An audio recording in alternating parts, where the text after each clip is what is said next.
কি রে খোকারা, গল্প শুনতে এসেছিস বুঝি? হ্যাঁ বুড়িমা, তোমার মুখ থেকে অনেকদিন গল্প শোনা হয় না। তাহলে শোন, আমার সাথে ঘটা একটি অনেক আগের গল্প শোনাই। চরিত্রে থাকা এই বুড়িমাটি হচ্ছে নিতুলের স্ত্রী। অনেক বছর আগে উদয়পুর নামে একটা গ্রামে নিতুল তার স্ত্রীকে এনে থাকতো। নিতুলের বিয়ে হওয়ার 5 বছর পর হঠাৎ করে নিতুলের চাকরি চলে যায়। চাকরি যাওয়ার পর নিতুলের কাছে কোনো টাকা থাকে না, যার কারণে সে তাদের এলাকার মোড়লের কাছ থেকে কিছু টাকা ধার নেয়। ধার নেওয়ার পর সে কলা চাষ শুরু করে। তার কলা চাষ প্রতি বছর খুব ভালোই যেত। হঠাৎ এক বছর তার কলা বাগানের কোনো ফসল হয় না, একেবারে কলা ধরে না বললেই চলে। সেইবার নিতুল টাকা দিতে পারে না মোরুলকে, যেই টাকা মোরুলের কাছ থেকে নিতুল ধার নিয়েছিল। এখন মোরুল মশাই তার কাছে আসে, এসে বলে, কি রে নিতুল, তুই আমার টাকা দিবি না? কতদিন হয়ে গেছে বলতো, তুই এখন আমার টাকা দিচ্ছিস না? নিতুল তখন বলে, জি মোরুল মশাই, আমি বিষয়টা বুঝতে পারছি, কিন্তু দেখেন এবছর আমার কলা বাগানে তেমন কোনো কলাই ধরে নাই, আমি টাকাটা কিভাবে দেব? আপনি যদি আমাকে একটু সময়টা বাড়িয়ে দিতেন তাহলে আমি টাকাটা দিয়ে দিতে পারতাম। কি, ধার দেওয়া টাকা ফেরত নেওয়ার জন্য আবার সময় দিতে হবে? বাবা রে বাবা, ঢং দেখলে আর বাসি না। তুই এখনই আমার টাকা দিবি, নাইলে তোর কিন্তু খবর আছে। জি মোরুল মশাই, এমনটা বলেন না। দেখেন না, আমার তো এবার কোনো চাষের আগামাতে খুঁজে পাচ্ছি না, তেমন কোনো কলাও ধরে নাই, তাহলে আমি আপনার টাকা কিভাবে পরিশোধ করবো বলুন আপনি? তা আমি কিভাবে বলবো? তুই আমার টাকা নিয়েছিস, তুই আমার টাকা ফেরত দিবি। এসব কথাবার্তা এখন ছাড়, আর এক্ষুনি আমার টাকা ফেরত দিবি, না হলে তোর খবর আছে। জি মোরুল মশাই, আমার কাছে তো কোনো টাকা নেই, আপনি একটু বোঝার চেষ্টা করেন। আহ, নাটক দেখলে আর বাসি না। তুই আমার টাকা নিয়েছিস, তুই আমার টাকা ফেরত দিবি। তুই কিন্তু হয়তো ভালো করে জানিস যে আমি আমার টাকা ফেরত পাওয়ার জন্য কি কি করতে পারি। আচ্ছা ঠিক আছে, আমি দেখি কারো কাছ থেকে ধার দেনা করতে পারি নাকি। যদি পারি তাহলে আমি আপনার টাকাটা পরিশোধ করে দেওয়ার চেষ্টা করব। তারপর নিতুল এলাকার অনেক মানুষের কাছে ঘোরাঘুরি করে সামান্য কিছু টাকার জন্য, যে মানুষ তাকে টাকা দিবে আর সেই টাকা নিয়ে সে মোড়ের টাকাগুলো পরিশোধ করে দেবে। কিন্তু কারোর কাছে সে টাকা পায় না। অনেক মানুষের কাছে হাত পাতার পরেও সে ব্যর্থ হয়। তারপর নিতুল তার স্ত্রীর কাছে গিয়ে সব ঘটনা খুলে বলে। তখন তার স্ত্রী আর কোনো রাস্তা খোলা না পেয়ে তার হাতে থাকা 2টা বালা বিক্রি করে দেওয়ার সিদ্ধান্ত নেয়। আর বলে রাখি, এই 2টা বালা নিতুল তার স্ত্রীকে তার বিয়ের সময় দিয়েছিল। এবার সেই বালা বিক্রি করে নিতুল চলে যায় মোরুল মশাইয়ের কাছে। তারপরেও মোরুল মশাইয়ের কাছ থেকে যে টাকাগুলো ধার নিয়েছিল সেই টাকাটা ওই বালা বিক্রি করেও হয় নাই, যার কারণে মোরুল মশাই বলে, কি রে, আমাকে দেখে কি তোর ভিখারি মনে হয়? এই সামান্য কিছু টাকা নিয়ে তুই তো দিনা শোধ হতে এসেছিস। এখন যে তোকে কি করি, তুই এক্ষুনি আমার সমস্ত টাকা ফেরত দিবি, তারপরে এখান থেকে যাবি, নইলে তোকে আমি মেরে কুচি কুচি করে কেটে ফেলবো। মোরুল মশাই, আপনি একটু বোঝার চেষ্টা করেন। দেখেন, আমি অনেক মানুষের কাছে গিয়েছি, কেউ আমাকে একটা টাকা ধার দেয় নাই। আপনি যদি একটু রম না করেন তাহলে আমি তো একেবারে নিঃস্ব হয়ে যাব। আমার কাছে আর দেওয়ার মতো কিচ্ছু নেই, ঘরে চাল ডাল নেই, কিছু খেতেও পারছি না। তোর গল্প কাহিনীগুলা গিয়ে তুই তোর বউয়ের কাছে শোনা, আমার কাছে কেন বলছিস এইসব? এই, তোরা এদিকে আয় তো, মার বেটাকে। না না, আমাকে মারবেন না, আমাকে মারবেন না, আমাকে ছেড়ে দিন প্লিজ। তোকে এবারের মতো ছেড়ে দিলাম। তুই যদি কালকের মধ্যে আমার টাকা ফেরত দিতে না পারিস, তাহলে তোকে মেরে কুকুর দিয়ে খাইয়ে দেব, মনে থাকে যেন। তারপর নিতুল ওখান থেকে রক্তাক্ত অবস্থায় যেতে যেতে বলে, আপনারা কাজটা ঠিক করেন নাই, আমাকে শুধু শুধু মারলেন। আমি তো বললাম যে আমার কাছে দেওয়ার মতো কোনো টাকা নেই, তারপরও আপনারা আমাকে মারলেন। আমি এখন পুলিশে যাব, পুলিশে গিয়ে এখন আমি আপনাদের নামে মামলা করব। আপনারা আমাকে শুধু শুধু ধরে মেরেছেন।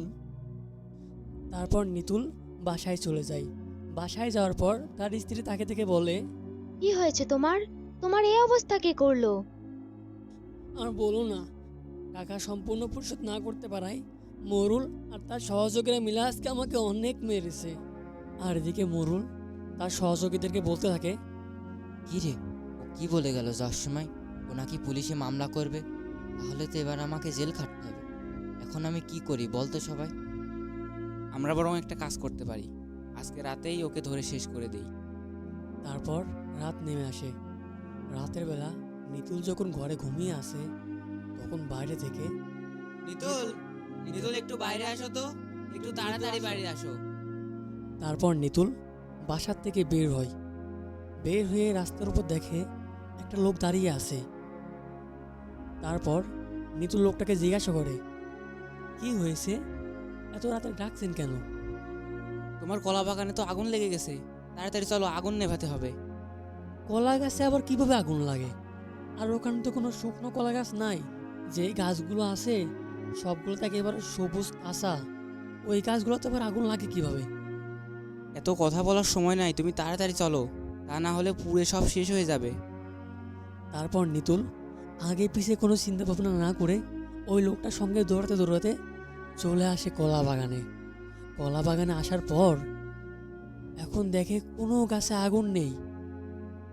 তখন দেখে মোরুল মশাই পাশ থেকে আসছে। মোরুল মশাইকে দেখে নিতুল বলে, কি ব্যাপার মোরুল মশাই, আপনি এখানে? তার মানে নিশ্চয়ই কোনো খারাপ মতলবে এঁটেছেন আপনি, তাই না? খারাপ মতলব আর আটবো না?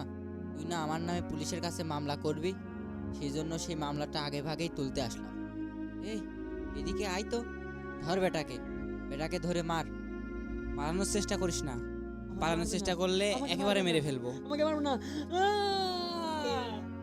হায় হায়, আমার কি হয়ে গেল? আমার স্বামীকে কে মেরে ফেললো? এখন আমাদের কে দেখবে? যে আমার স্বামীকে মেরেছে তাকে আমি ছাড়বো না।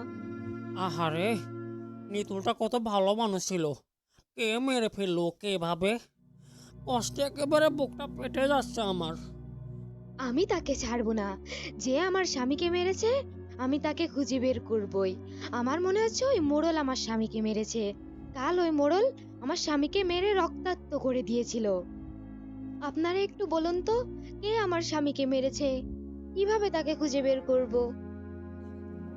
যে নিতুলকে মেরেছে তার নাম শুধুমাত্র একজনই বলতে পারবে, যোগেন্দ্র মিসাইল বাবা।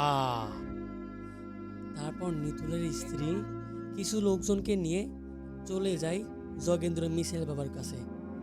হ্যাঁ, আমি আপনাদের মুখ থেকে তো সব কথাই শুনলাম, তবে আমি বলি কি, আমি যোগেন্দ্র মিসাইল বাবা, সব জাদু করি ছাগলের উপর। আপনারা চলে যান পাশের জঙ্গলে, দেখেন একটা সাদা রঙের ছাগল আছে, সেই ছাগলটাকে আমার কাছে আপনারা নিয়ে আসেন। কারণ সেই ছাগলটার উপর আমি মন্ত্র পড়ব। মন্ত্র পড়ে সেই ছাগলটার মুখ থেকে বলাবো যে নিতুলকে কে মেরেছে। তারপর নিতুলের স্ত্রী চলে যায় সেই ছাগলটার খোঁজে। খুঁজতে খুঁজতে হঠাৎ করে সেই ছাগলটাকে সে পেয়ে যায়। মনে হচ্ছে এটাই তো সেই ছাগল যার কথা যোগেন্দ্র বাবা বলেছিল। আমি বরং ছাগলকে ডাক দিই। এই যে সাদা ছাগল, শুনছো? এ আপনি আমার খাওয়ার সময় কেন ডিস্টার্ব করছেন? বে আমাকে যোগেন্দ্র বাবা পাঠিয়েছে। আমার স্বামীকে কে যেন খুন করেছে, তাই যোগেন্দ্র মিছিল বাবা বলল তোমাকে নিয়ে যেতে। ও, যোগেন্দ্র মিসাইল বাবা, সে যেহেতু ডেকেছে তাহলে তো যেতেই হবে। আচ্ছা ঠিক আছে, আপনি আমার পিছে পিছে আসুন। এই যে যোগেন্দ্র মিসাইল বাবাকে ডেকেছেন, আপনি যেহেতু ডেকেছেন আমাকে তো আসতেই হয়। বলুন কি বলবেন? এই মহিলার স্বামীকে কারা যেন মেরে ফেলেছে। এখন তোর উপর আমি জাদু করে তোর উপর জিন হাজির করে তারপর বের করব কে মেরেছে এই মহিলার স্বামীকে। এরিং বেরিং সিরিং, ইরিং মিরিং সা, সাদা ছাগলের উপর জিন তুই হাজির হয়ে যা। মে, আমাকে ডেকেছেন, বলুন কি বলবেন? এবার তুই বল, এই মহিলার স্বামী নিতুলকে কে খুন করেছে? হ্যাঁ, আমি জানি এই মহিলার স্বামী নিদুলকে মোড়ল খুন করেছে। হ্যাঁ। আমি মোড়লকে ছাড়বো না, আমি কখনো ছাড়বো না মোড়লকে। তারপর নিতুলের স্ত্রী লোকজন নিয়ে চলে যায় মোরুলের বাসায়। যাওয়ার পর কি রে বেটা মোড়ল, তুই আমার স্বামীকে মেরেছিস না? এবার আমরা সকলে মিলে তোকে মেরে ফেলবো। তারপর সকলে মিলে সেই মোরুল মশাইকে মেরে ফেলে। কি রে, শুনলি তাহলে আমার সঙ্গে কি কি ঘটেছিল? আচ্ছা, তোরা এবার বাড়ি যা, অনেকক্ষণই তো এখানে কাটালি। তোদের মা বাবা এবার তোদের খুঁজবে।